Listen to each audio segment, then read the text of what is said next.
अस्सलाम वालेकुम, welcome to our channel BD voice of drama. Ishq Pe परवाह किस नंबर 12 में आप देखेंगे कि जन्नत और उमर इस्लामाबाद और इस्लामाबाद से फिर मरी की तरफ सैर को चले जाते हैं।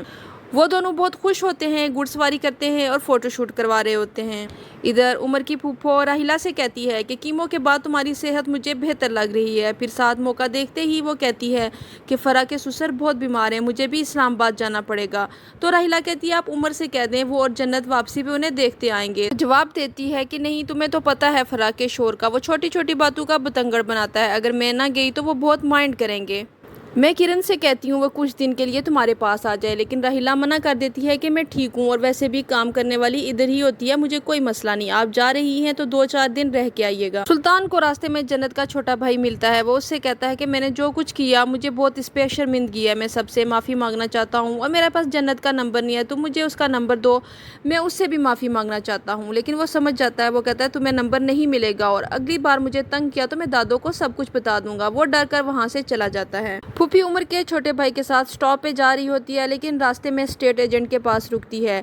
आतिफ भी पीछे जा रहा होता है, लेकिन वो कहती है तुम रुको यहीं पे, गाड़ी में बैठ जाओ, मैं अभी आती हूँ। लेकिन आतिफ उसके पीछे पीछे जाता है क्योंकि उसे शक होता है अपनी फूफो पर। वो देखता है कि वो स्टेट एजेंट के पास बैठी होती है और कुछ पैसे गिन रही होती है और अपने बैग में डाल के बाहर आ जाती है। वो सब कुछ देख लेता है, लेकिन गाड़ी में आके ऐसे बैठ जाता है कि उसने कुछ देखा ही नहीं। घर आता है और अपनी अम्मा से कहता है कि मुझे फूफी अम्मी पे एतबार नहीं, पता नहीं आप और उमर भाई क्यों आंखें बंद करके उन पे एतबार करते हैं, और अब हम दोनों इतने बड़े हो चुके हैं कि हम किरायों का मामला खुद डील करें, आप उनसे कहती क्यों नहीं। तो वो उसे रोक देती है कि देखो आतिफ, मैं तुम्हारे मुंह से तुम्हारी फूफी अम्मी के बारे में एक लफ्ज भी नहीं सुनना चाहती। वो पहले भी दुकानों का मामला देखती थी और आगे भी वही देखा करेंगी। आतिफ कहता है ठीक है, अब मैं उनके खिलाफ कोई बात नहीं करूंगा, अब मैं प्रूफ के साथ सबके सामने आऊंगा। जन्नत उमर से कहती है कि हम चेयर लिफ्ट पर जाएंगे ना। कहता है कि नहीं, अब दोबारा इस बारे में मुझसे बात मत करना। तो वो कहती है कि ठीक है। फिर उमर कहता है कि तुम कैसी लड़की हो, मुझसे जिद क्यों नहीं करती, लड़ा करो, तुमने कह दिया तो अब हम जाएंगे और आज ही जाएंगे। वो दोनों बातें कर रहे होते हैं, फोटो शूट कर रहे होते हैं कि इतनी देर में एक लड़का उन दोनों की पिक्चर बना रहा होता है। उमर को गुस्सा आ जाता है, वो लड़के की पिटाई करना शुरू हो जाता है, साथ जन्नत भी पिटाई करना शुरू कर देती है। इतनी देर में कुछ लोग आते हैं और वो उस लड़के को छुड़ा के वहाँ से ले जाते हैं। वो वापस होटल में जाते हैं तो उमर जन्नत से कहता है कि मैं तो उस लड़के को मारा था, लेकिन तुमने भी बड़ा मुकाबला किया। तो जन्नत कहती है कि हाँ, ज़ैन को जब कोई मारता था तो मैं उसके घर चली जाती थी और उसको वहाँ पे मार के आती थी। दादो कहती थी तुम्हारे अंदर से कहाँ से कमांडो निकल आया है। राहिला की नौकरानी उसके लिए जूस लेकर आती है तो वो कहती है मैंने तो तुमसे नहीं मंगवाया। तो वो कहती है बड़ी बी कह के गई थी कि आपका बहुत ख्याल रखूं और आपको टाइम पे जूस दे दिया करूं। फिर वो कहती है तुम्हें तुम्हारी तनख्वाह मिल गई थी। तो वो कहती है हाँ जी, तनख्वाह तो मिल गई थी, लेकिन बड़ी बी ने कहा था कि जब जन्नत आएगी तो मैं तुम्हें नौकरी से निकाल दूंगी।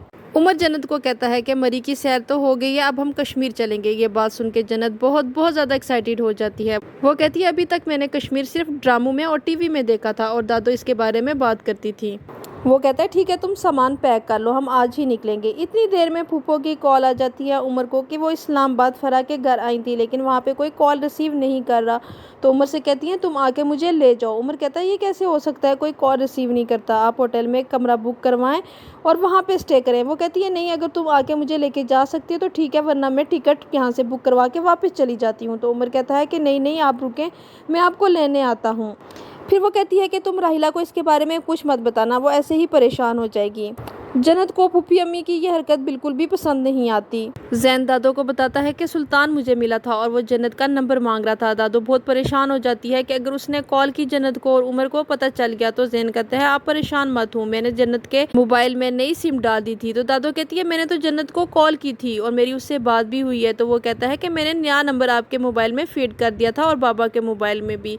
दादो बहुत खुश होती है और कहती है मेरा बेटा तो बहुत बड़ा हो गया है और समझदार भी। उमर अपनी फूफी को कहता है कि अब हम कश्मीर जा रहे हैं। तो वो कहती हैं कि क्या हो गया है, इतने पहाड़ी रास्तों में और कश्मीर में जाने की क्या ज़रूरत है, मैं तो बहुत थक गई हूँ, 3-4 दिन आराम करूँगी, मुझे तो कहीं नहीं जाना और ना ही तुम लोगों को कोई ज़रूरत है जाने की। जन्नत को टोंट करती हैं कि अभी दिल नहीं भरा यहाँ पे रह के, अब इसे कश्मीर भी जाना है। जन्नत को ये बात बुरी लगती है। वो बाहर आके उमर से पूछती है कि क्या अब हम कश्मीर नहीं जाएंगे। तो उमर कहता है कि नहीं, फूफी अम्मी की तबीयत नहीं ठीक, अब हम नहीं जा सकेंगे। फूफी राहिला को कॉल करती है और बताती है कि मैं इस्लामाबाद पहुँच गई हूँ और उमर लोगों से भी मेरी बात हुई थी, वो बहुत इंजॉय कर रहे हैं और खुश हैं।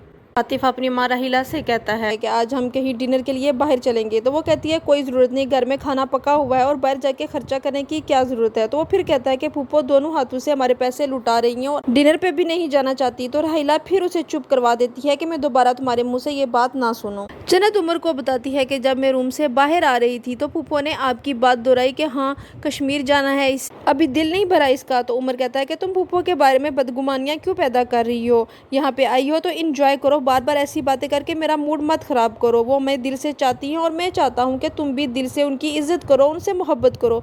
तो जन्नत सॉरी करती है कि आइंदा वो ऐसी बात नहीं करेगी। वो दोनों फिर शॉपिंग के लिए चले जाते हैं और खूब शॉपिंग करके आते हैं। जब होटल में पहुँचते हैं तो फूफो बाहर बैठी हुई होती है, उन्हें देखती है और कहती है कि हाँ भाई कहाँ गए थे। तो जन्नत बताती है कि मैंने बहुत सारी शॉपिंग की और आपके लिए भी मैं शॉल लाई हूँ। फूफी अम्मी जन्नत की सारी शॉपिंग देखती है और फिर रूम में चले जाते हैं।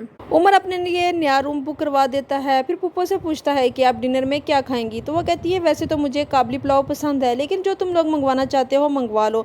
उमर कहता है कि नहीं नहीं, हम काबली पुलाव ही मंगवाएंगे। यहाँ खत्म होती है किस नंबर 12। किस नंबर 13 देखने के लिए हमारे साथ रहिएगा। Keep watching and don't forget to subscribe our channel. Take care, अल्लाह हाफिज़।